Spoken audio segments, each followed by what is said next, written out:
Hey gang, what's good? Welcome back to Pillars of Eternity. Here we are at old Ter Evron. We're checking out what the gods have to say. We're praying to each of them. We've got 2 of these pedestals down, 2 more to go. I definitely want to check out what all of them have to say and hopefully do all of their quests, even though they probably won't acknowledge it, but still, I want to do it. I just want to do it. So, I suppose, without further ado, let's save Barath for last, because I'd like to see what Andra has to say, because, you know, we have a bit of a relationship already with Andra. Maybe there will be potentially unique dialogue, as it seemed like there was with Abaddon. I don't know if there was, but it really seemed like there was, given our runnings-ins are already being acquainted with Abaddon from the White March.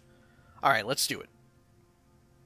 Once more you approach the shrine in the constellation of the Beast of Winter. This time, the cold emanating from the shrine is unmistakable. A thin frost has formed upon the edges of the stone. Yeah, and we'll also learn about Rimmergond, who, so far we've only really seen as a potential threat. Maybe all of the gods have this duality of both being a major dick and being, just, your regular god, you know, god of life and death, god of making babies, all that stuff. Alright, praying to Rimmergond. You kneel before the shrine and prepare to recite the ritual words. Oh gosh, I almost forgot that we had to do this. Alright, let's see, which one is it? Just in case we get it wrong, we had just saved. Let's see. All things in life, no. There's life and death, death and life, no. Survival begins strength, no. What is an ant... Chokes on his whip. All life ends in stillness? Gosh, okay. I'm not entirely sure. I'm not sure if I remember. It could be all life ends in stillness. Because it does have to do with, Rimmergond has to do with life and death. Let's try it. All life ends in stillness. You feel a sudden gust of cold air as if the shrine were bursting into wintry life. The frigid wind cuts through you like a sharpened blade, and darkness encroaches upon the edges of your sight. You kneel and close your eyes. As you pray, the blackness fades to white, and a howling wind fills your ears. The vision that slowly resolves itself is of a broad, frozen plain. You see a procession of elves in the distance, periodically fading into and emerging from the whiteness. They trudge over snow banks, their heads down against the driving winds. Oh, look. As they trek past you, one man bundled in furs turns his head. You headed for Noonfrost in the Frost-hewn Breach too. Before you can answer, he's lumbered ahead. You follow the caravan, and in a couple minutes, you come to a wall of ice. It disappears into the pale emptiness overhead, and stretches as far as you can see in either direction. The elves stop in front of a mirror-smooth section that's framed like a temple door. It seems somehow thinner than the rest of the wall. You can't see what's on the other side, but a debilitating cold emanates from within. The elves pull pickaxes and shovels from their sealskin packs and begin hacking at the smooth ice, their implements flying through the air in swift, shining arcs. Though they throw their bodies into their labor, not one of them so much as scratches the polished ice. Yet with each blow, something bellows in the distance. Eder calls out to the elves. Hey, you might want to hold off on that. But that howling wind seems to swallow up his voice. Palagina's head whips around to see where the bellowing is coming from. Forget about the elves. We need to be ready to move. Gosh, this is real bad. I'm sorry, Palagina. I fuck it up every time, don't I? She turns again to face you, flexing her hands in the air. Or fight. Jesus Christ. The elves hack away, seemingly oblivious to the furious lowing and to the tremors under your feet. The snow has risen to your knees. Your legs feel frozen in the drifts. I'm not gonna attack them. We already tried to get their attention. We may as well wait. Yeah, we're probably gonna meet Rimmergon. Let's just hang on. Rimmergon's some big, spooky dude, right? Let's just wait for it. You watch as the elves continue to work at the ice. They pay no heed to the rumbling roar or the numbing wind. Their movements, however, gradually slow.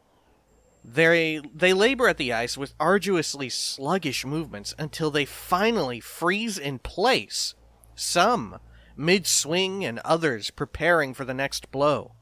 You touch the elf nearest to you, and he crumbles into a mound of snow. A final gale blows past, shattering the remains of the elves in a chaotic flurry. You notice a single spiderweb crack in the smooth barrier. It's the only thing that mars the perfect surface of the ice.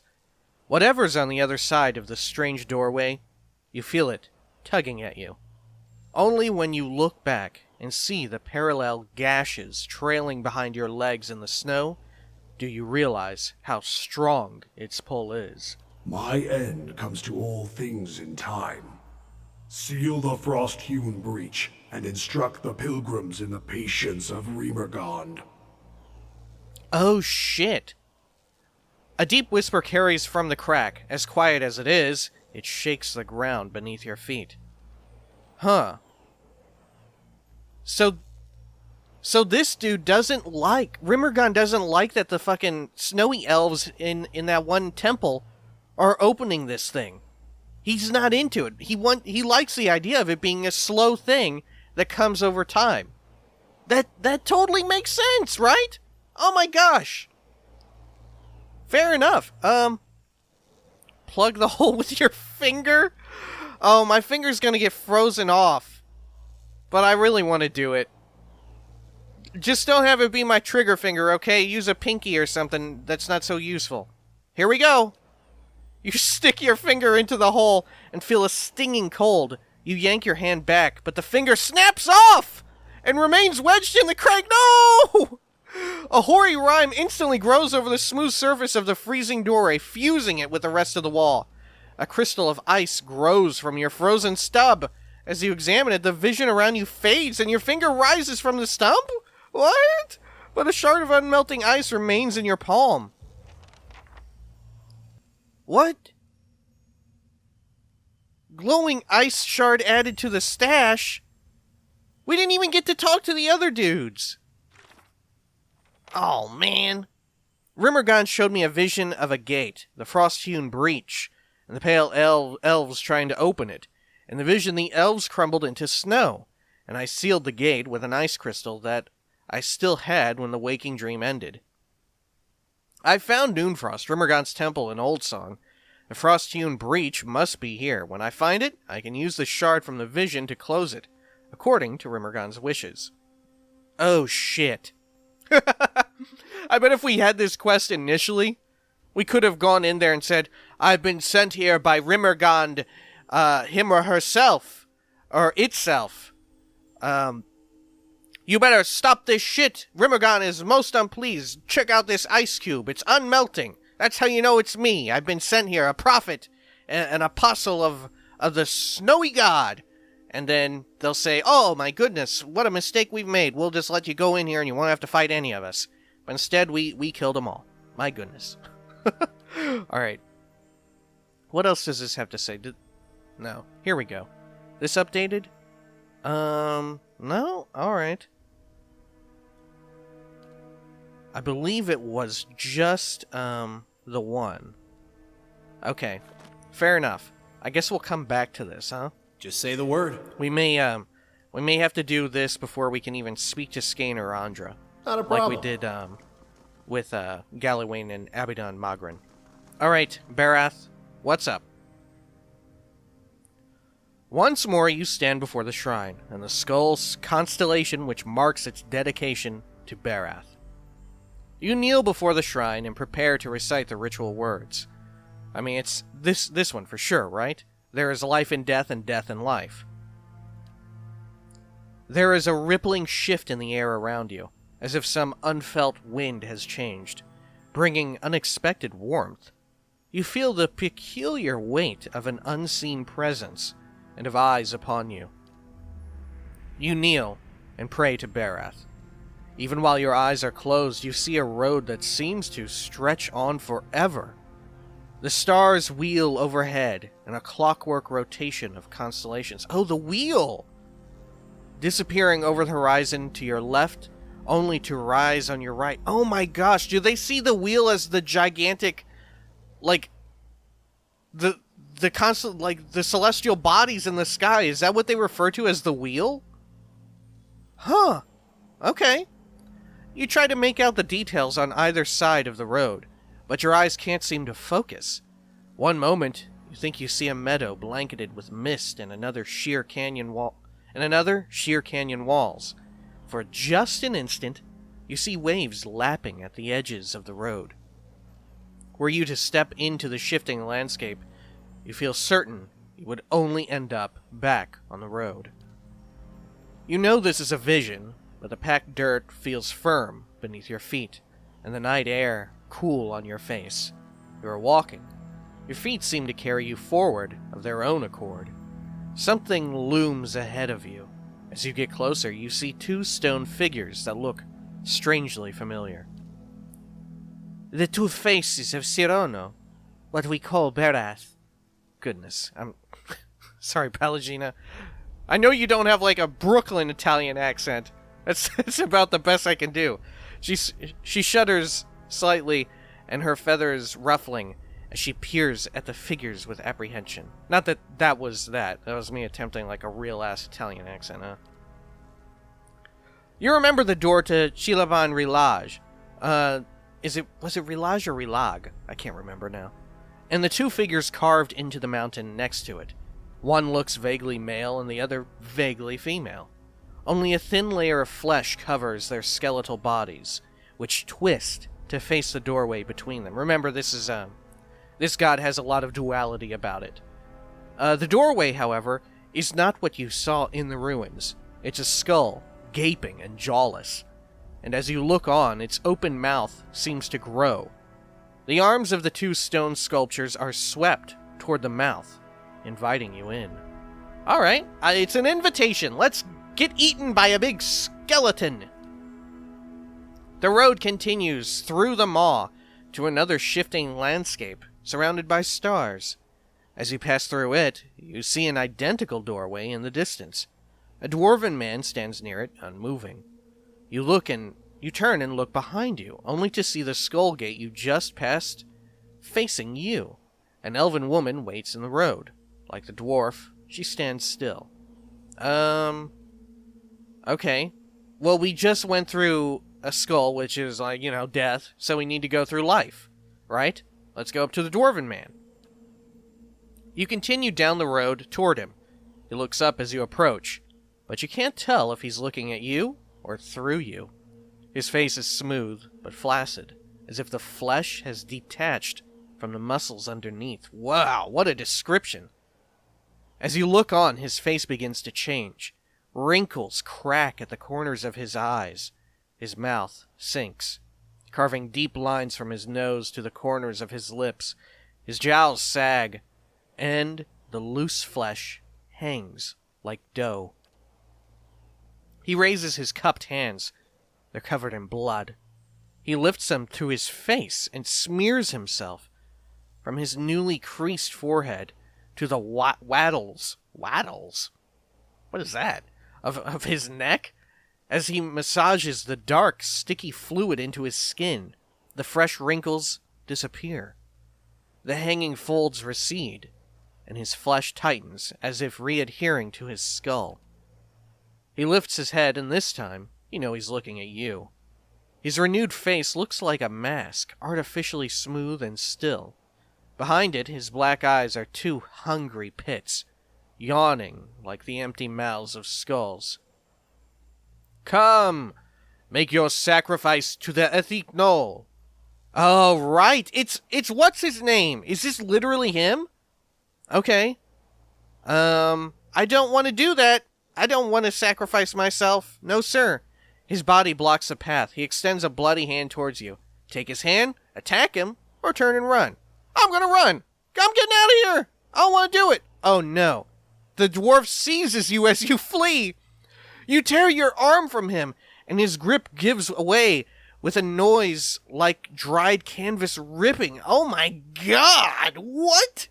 His skin splits, following a long seam that begins at his arm and stretches the length of his blood gushes forth in such quantities that you can't imagine there was ever anything else in him.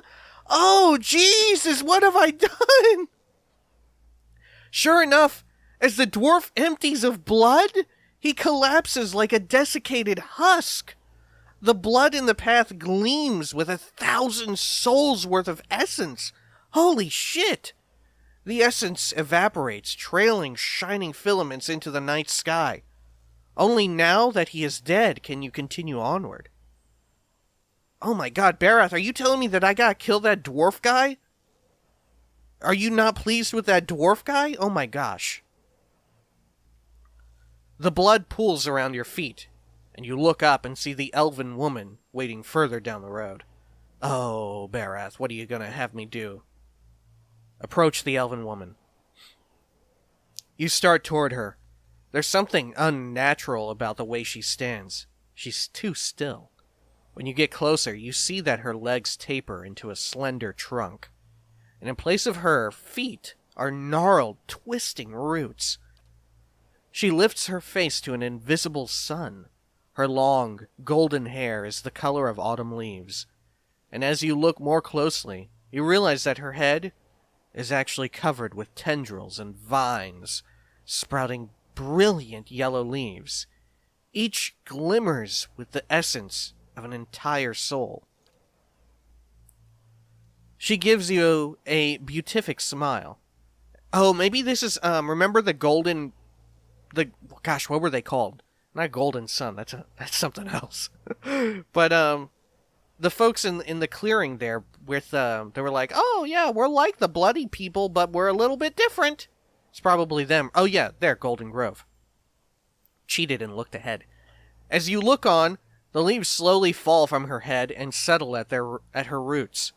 They melt into the path beneath her, and almost immediately new leaves sprout in the place of the old.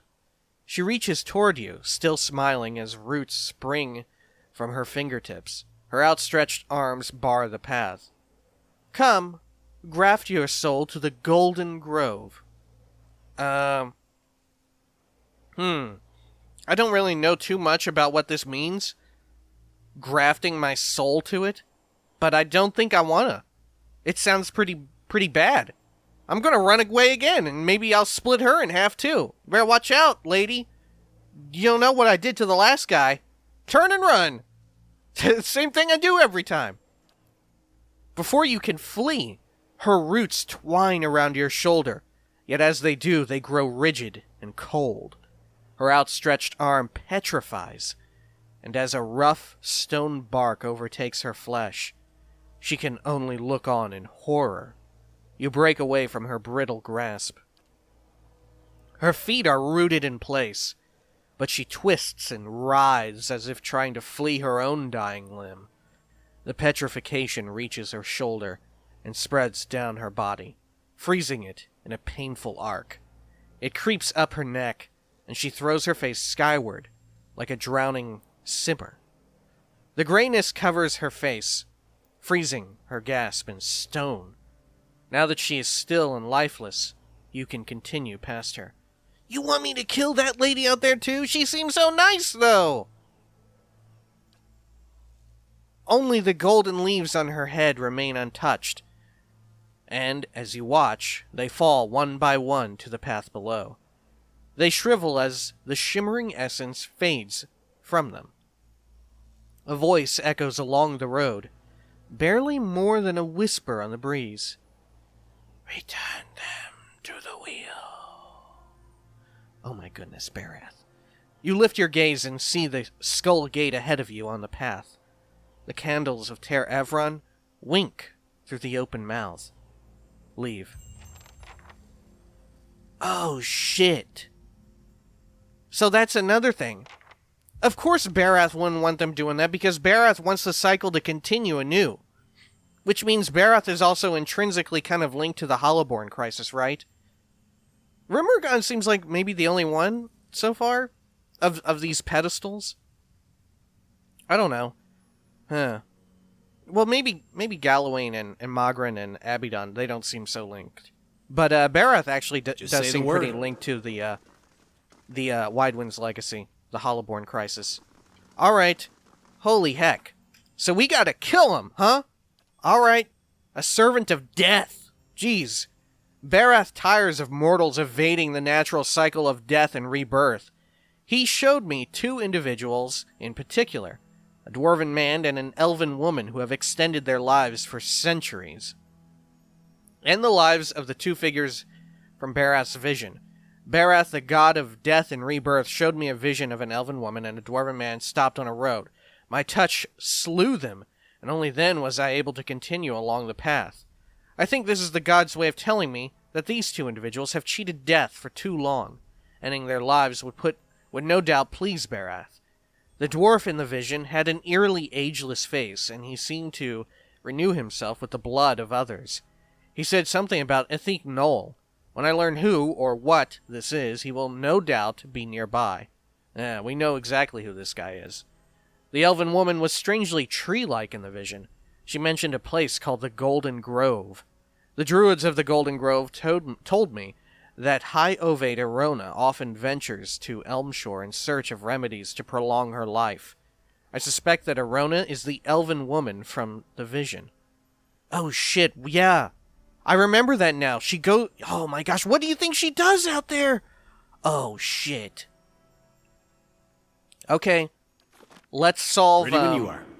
Let's solve Barath's first, because that seems like the smallest. We just have to deal with two basic people, right? That doesn't seem too horrific. This one we have to go in there and stop their entire cult, which we've kind of already done. And also, yeah, this one with Barath is really close by. Like, it's right outside this door, right? So we'll do Barath first.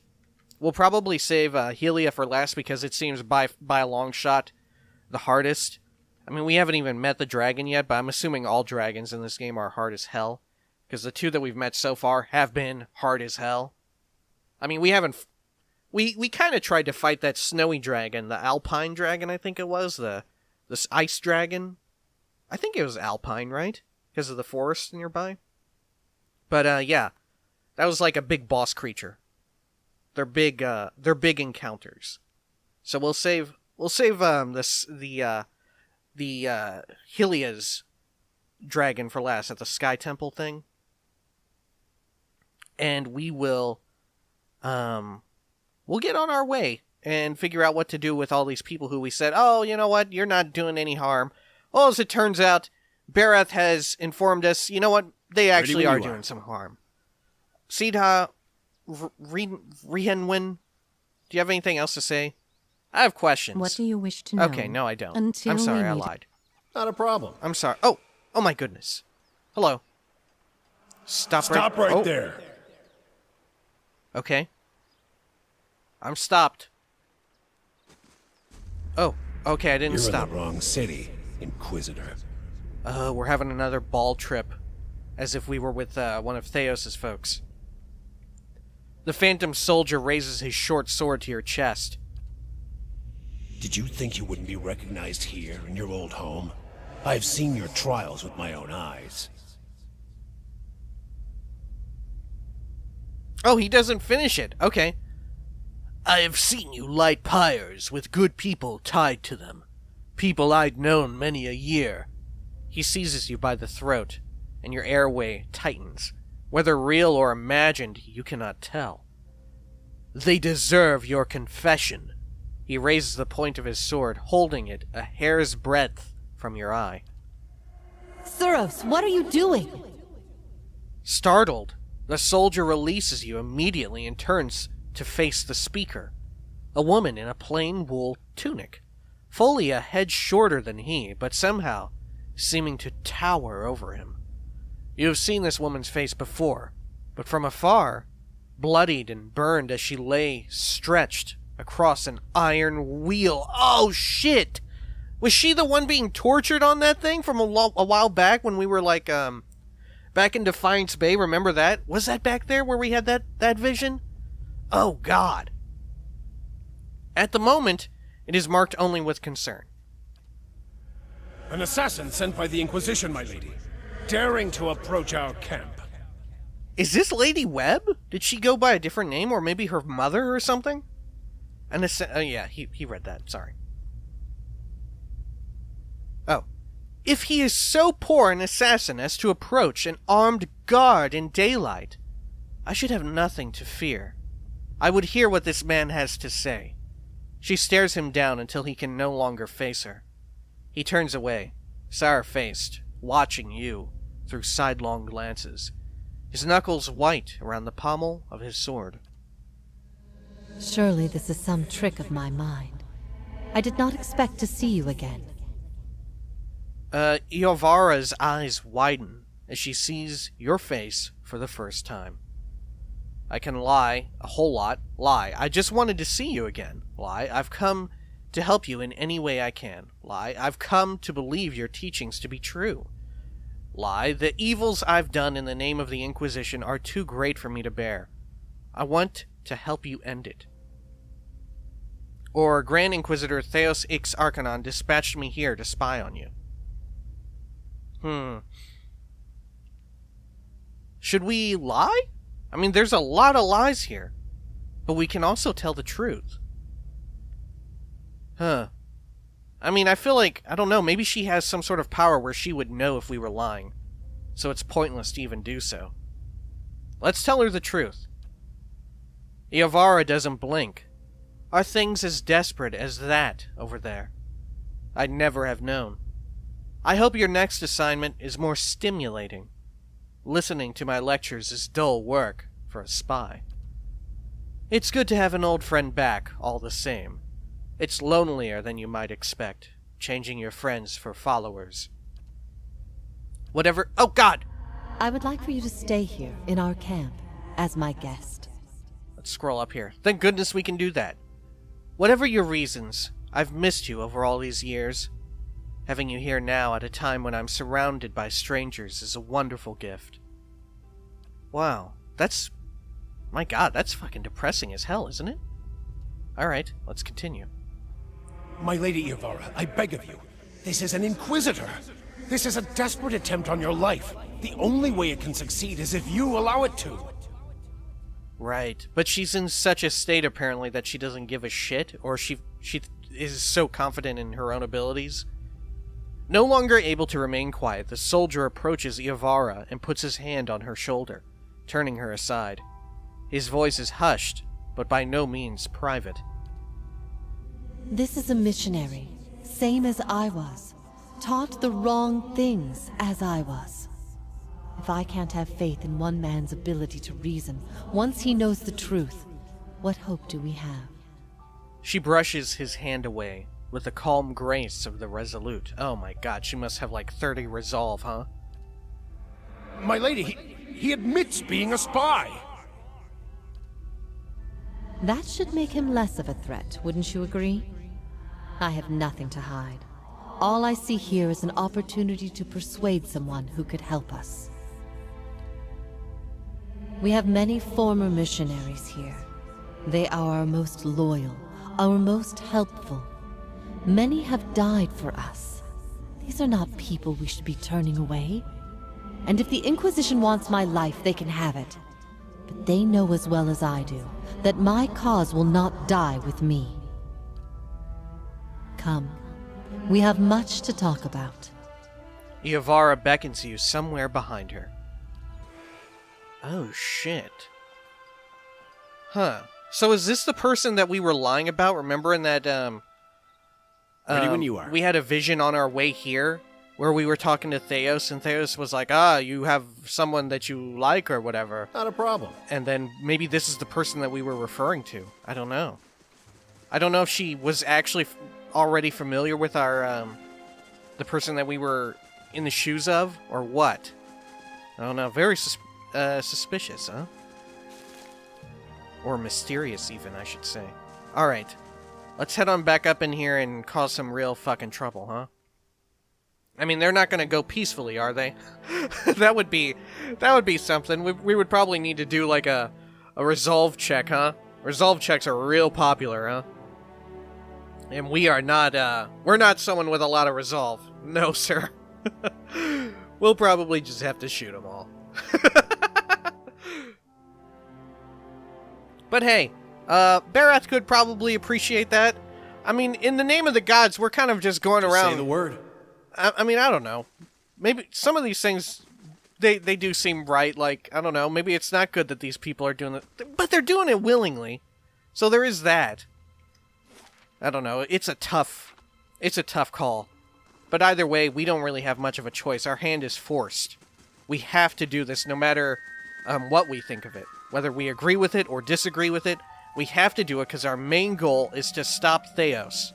So we don't really give a shit about the repercussions of our actions right now. So long as our friends are not in danger, we're okay. We will value our friends' lives above all others. Especially our friends who will appear in the sequel. Let's quick save here, just in case we really fuck it up. Alright, here we go. Gosh, look at all these quest updates, huh? Archdruid Restin, I come for your soul, you sick fuck! I'm going on up here. Maybe we can form some sort of, nice area that we can fight them all. Here, we'll have Eder be right here. There we go. Ready when you are. And Palagina will have... Oh, look, we can actually talk to Durance. I didn't even notice. Well, Durance, before we do this, let's have some words. Maybe this is the last of his thing. Because remember, Durance's companion quest demands that we travel around with him, which is a pretty tough one. Reminds me of Boone from New Vegas. Alright. What is it, Watcher? Oh, he doesn't sound as, like, fucking crotchety, does he? Durance doesn't seem to recognize you for a second, then blinks, frowns. Oh. Does what we learned about Woodica trouble you? It stinks of her. It is justice, but if her greater purpose was to think Margaret would fall prey to such deceit. And Aethys. Widewin had always claimed to be invading Deerwood to free it. What if it were true? What if he had come to stop Woodica's plot before it began? Yeah, but his methods were pretty fucked up, don't you think, Durance? I mean, even if he was fucking over a lot of innocent folks, huh? I mean, geez. Surely Aethys earned his death at Godhammer Citadel, but not for those reasons. Not to keep him silent. Oh, okay. If such a thing has brought about this chaos. Oh, okay. I think I get where you're coming from, Durance. Alright. Durance tilts his head as if listening to an inner voice. Then he frowns, the frown deepening as he speaks. Must we always be tools of gods? If Woodica and Margrin, if they are the cause of this, the Hollowborn, if the purges were never necessary, if Aethys was fighting back... Then your Godhammer didn't save Deerwood. It doomed it. Aethys needed to be stopped, and so does Woodica. The purges? Would it have been better had you spared this knowledge? It is a lot to take in. I mean, I want to say this. Like, I get what you're saying, Durance, but Aethys did need to be stopped. He was... Like, as much as he wanted to fuck over Woodica, which I'm all for, he was fucking over a lot of just regular people. I mean, I feel like, what the hell, Aethys? There's maybe some better ways to go about this? You are a god, after all. I mean, what are the limits and, what are the limits of being a god in the world of Eora? I'm tempted to say the purges to get another opinion of the purges from Durance, even though we know exactly what they are. You know what? Let's do it. I'm always for finding out more information. The purges? We started saving the Aothasians from themselves, burning any that didn't die with their god. Heresy in Raed Ceres is one thing. Heresy here in the Deerwood comes with a more personal touch. Durrance becomes grimmer, his face setting. Why the purges? If you fight an enemy long enough, you become them.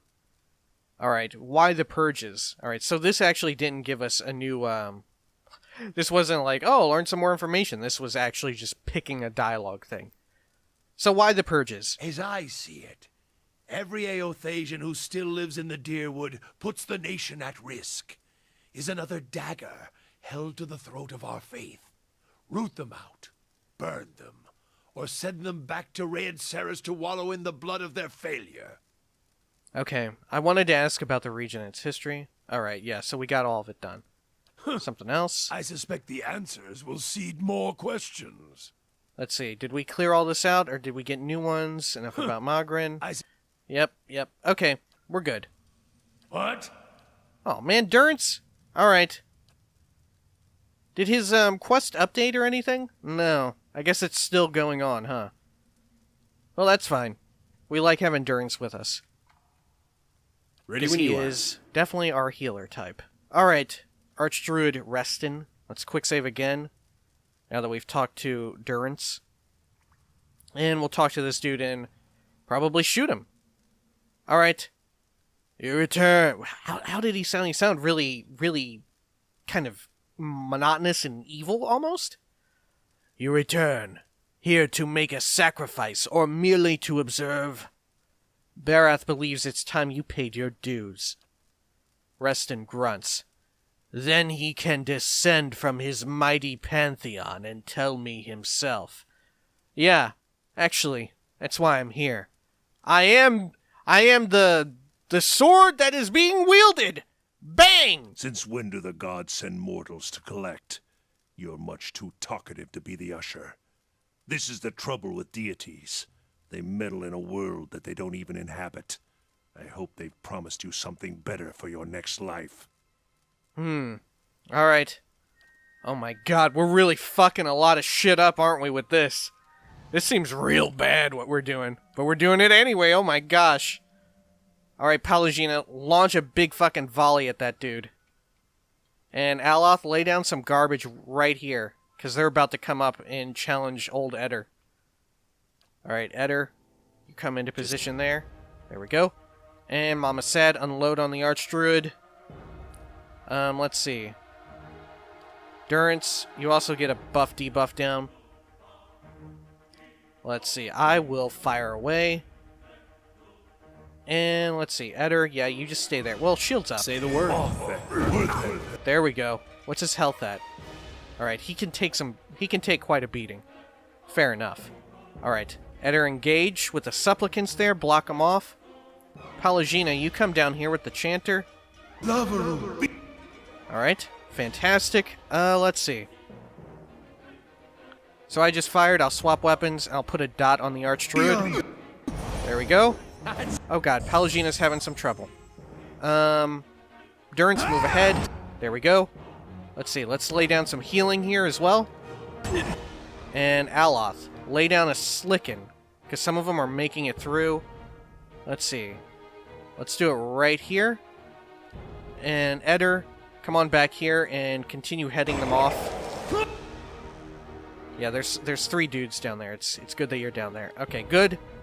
Let's see. What else can we do? Should we save up Mama Sad for like a defensive mind web? I think we should do that.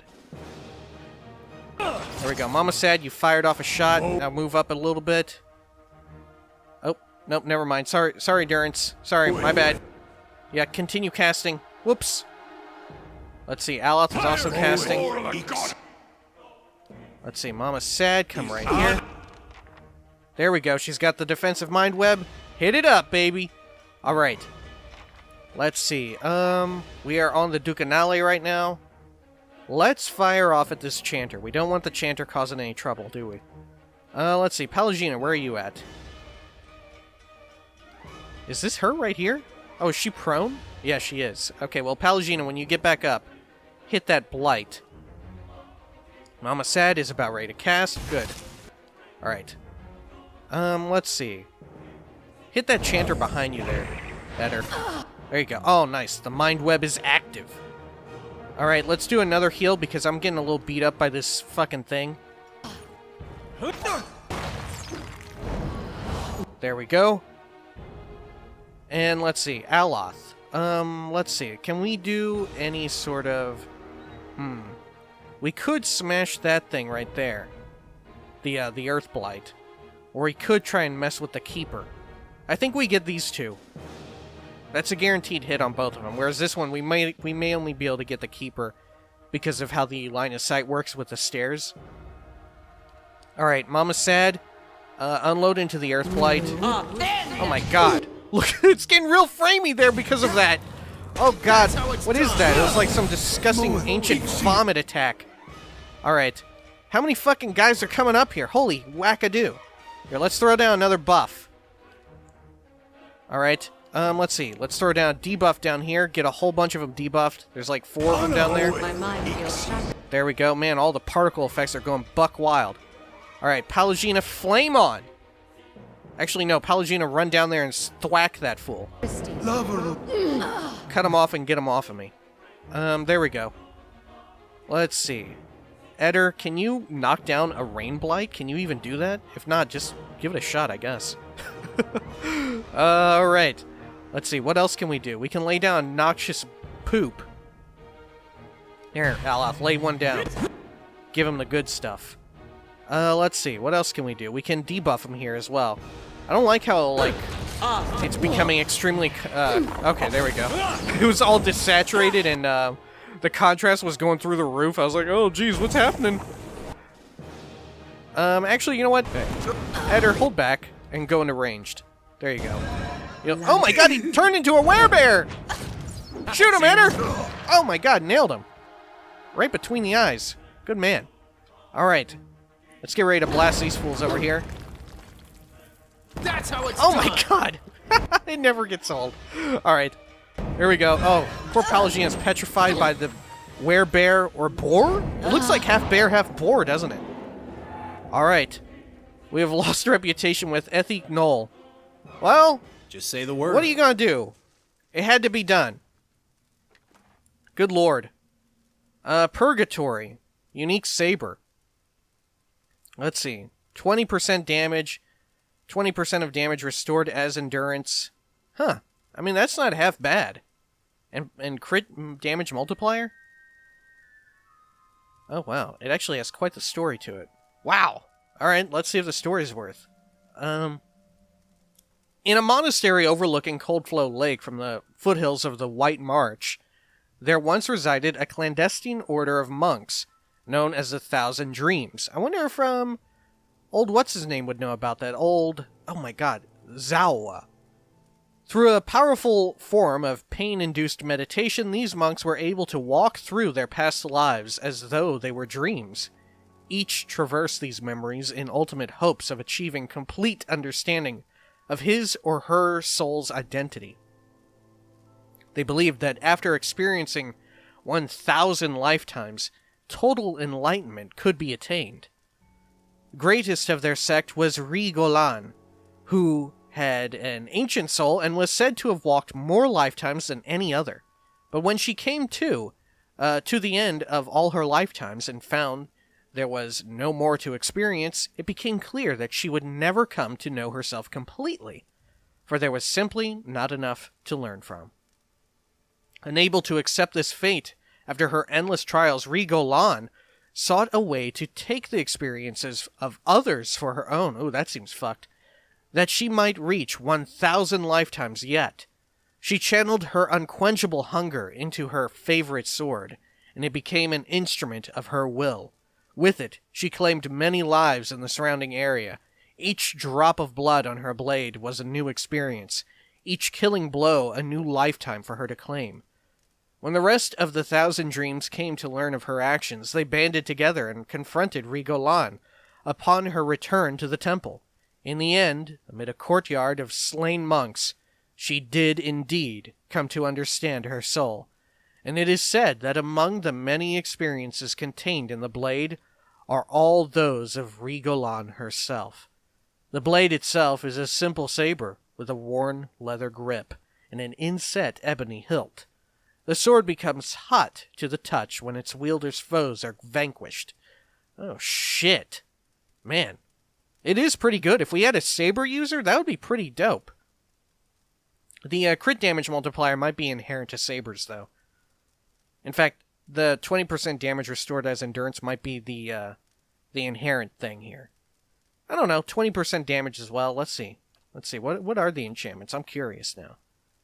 Yeah, annihilation and draining. Okay. Yeah, that ain't too bad. Alright. Let's stow all that. Ready when you are. Gosh, I feel like this was not an ideal way to solve this. Maybe there would be another way, like we could talk to one of the folks. Like maybe this person say, oh, hey, we need to overthrow a whole bunch of stuff. But I don't know. Alright. But we're just going to fight them all. Alright. Let's blast them.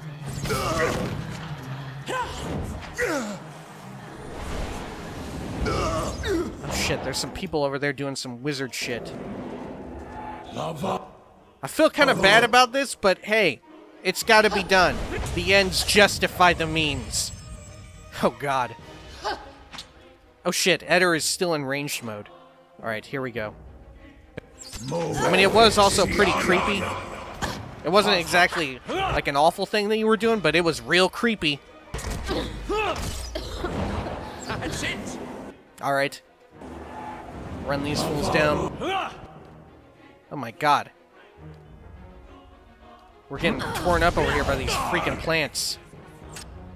This druid power. Alright, yeah, Aloth is healing himself. Let's see, Pallegina, throw back a bouncing heal. There you go. Let's see, should we toss a heal on one of us as well? No. We'll just have, Durance throw down some healing. There you go. Still. Oh my god, what happened to her? Holy hell. Alright. Let's see, let's do another psionic scream on this werepig thing. Let's see, Aloth. Lay down a stunner. There we go. Do a debuff. And Aloth, let's see. Can you slicken again? I know they're paralyzed, but still. My mind feels sharp as steel. Let's be proactive here, huh? Jesus, Mama Sad is getting torn up by that damage over time. Let's see. I'll do an attack Ready when here. you are. Maybe finish him off. Nope, not quite. Close, though. There we go. Whew, man. This seems real bad, what we're doing. Oh my gosh. Keeping an eye out. I'm almost tempted to just, like, do a quick load here. But hey, it seems like it was really intended for us to fight all these people, right? With all the blights and stuff. There may have been no two ways about it. Let's see. Oh! Hasta la vista, baby! Blast this dude. And let's see here. Let's buff ourselves up here in the rear. Oh, no, wait. We can get all of us right there. Pallegina, actually do a flame on, because there's quite a few folks coming. Alright, excellent. Aloth. Slicken these fools back here. Oh, Aloth is also knocked down a bit. Alright. Mow it. There we go. Durance is doing the buffing. Durance move up a bit as well. And lay down some healing. Alright, there we go. Let's see. I'll shoot this keeper with a dot. Let's see. Who else is available for doing moves? Let's see. Pallegina, you can nuke up there. We might be able to kill him with both of us. No, not quite. Got a lot of health on him, huh? Alright, Pallegina, do a... Thwack this flame blight. I don't know how much your fire is going to work against fire. Alright, let's see. Do a psionic scream. And let's see. Pallegina, thwack the rain blight for sure. There you go. And Aloth, lay down a, Yeah, lay down this. This'll be good. Your freezing fog. There we go. Swap guns. Let's see. I'll try and shoot this keeper here in the rear. Because I think that one's about to fall down. Yep. There we go. Got him. Let's see. Heal up, Pallegina. You're taking some big hits from those locusts. And let's see. Eder, you... Come on over this way. Here, swap to your ranged weapon, Eder. And let's see. Yeah, Pallegina, you do the same. Let's just all range this guy. Watch your fire! Aloth as well, you do a freezing knockdown. That's it! There we go. Nice! Got him. Gosh, we are losing so much rep with these dudes. Oh god. I feel like we're making a major mistake, but hey, maybe this is another... I don't know. I don't know about this. Alright. Oh gosh. Another one. Alright. Sure. Let's do it. Nice and quiet. Barely out of combat. We'll do one more before we end it. Let's see. Swap around. There we go. You should have run! Alright, let's blast him. Let's see here. Let's also do this.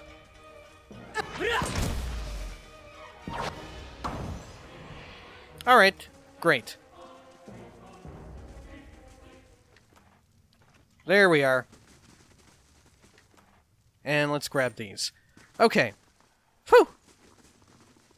So this is, we're in a pretty peculiar position, huh? Aren't we? We're killing off all these people. Seemingly, it seems pretty bad, doesn't it, doing this? Doesn't feel great. Because originally they were peaceful to us. They were, it was all volunteer work, the sacrifices. But the gods did demand it. But also at the same time, I'm not sure if I'm down with that. Maybe, I don't know. Next time we may come back and we may be quick load a bit. I don't know. I'm really tempted to look this up and see if there is an alternate way to solve this without just obliterating all these pretty innocent people. I don't know. I feel bad about it. We'll see. We'll see. In between videos, I think I may have a quick glance at the old wiki there. Till next time. Peace.